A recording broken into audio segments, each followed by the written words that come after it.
Öğrenciler karnelerini aldılar. 15 günlük tatili Ağrı valisi olarak nasıl geçirmelerini tavsiye ediyorsunuz? Valla öğrenciler adına konuşursam dinlenerek, eğlenerek, işte keyifli zamanlar kullanarak geçirsinler. Veliler adına konuşacak olursak derslerinden başını kaldırmasınlar, sınavlara hazırlansınlar. Devlet adına konuşursak hem dinlensinler, sağlıklı kafalar, sağlıklı vücutlar olsun, hem de biraz çalışsınlar. Ama ya bu arkadaşlarımın önemli bir kısmı tabii şeye de girecek, üniversite sınavına girenler var. Bunlar için biraz daha tabii ekstra çaba gerekiyor. Onlar çalıştıktan sonra da imkanlar hazır, ama tabii tatilde biraz dinlenmek de lazım. Yani mütemadi sınav, kurs, dershane, yani inşallah bu dershane şeyinden de, yükünden de çocuklarımız bir gün kurtulur.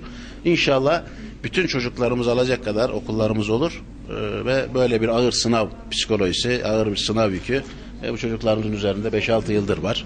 İnşallah onlardan bir zaman gelir, kurtulacağız ve bunların emeğiyle, çalışmasıyla dinlenmeye zaman ayırsınlar. Ailelerine zaman ayırsınlar, arkadaşlarına zaman ayırsınlar. Biraz da gelecek döneme hazırlık yapsınlar. Özellikle şimdi gördüğümüz kadarıyla bütün öğrencilerimiz çalışkan Sayın Valim. Evet, maşallah. Karnesi zayıf olan öğrencilerimiz de var. Ailelerine ne tavsiye ediyorsunuz bu hususta?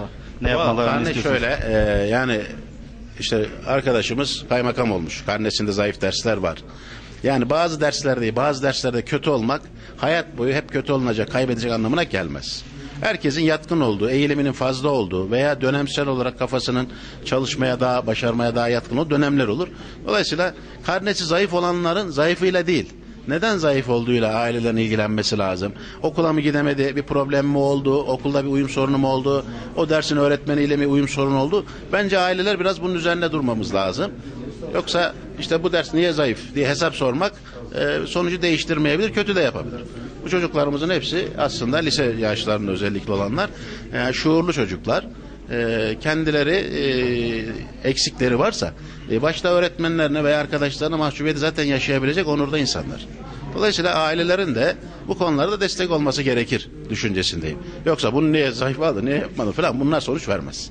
Vermediği gibi kötü de yapabilir. Destek olmaları lazım. Neden oldu? Benim kendi karnem nedir? Yani şimdi bizim çocuklara karne veriyoruz ama yani yönetim olarak bizim kendimize de dönüp bir karne vermemiz lazım. Biz devlet olarak, işte eğitim camiasına hizmet edenler olarak bizim karnemiz nedir?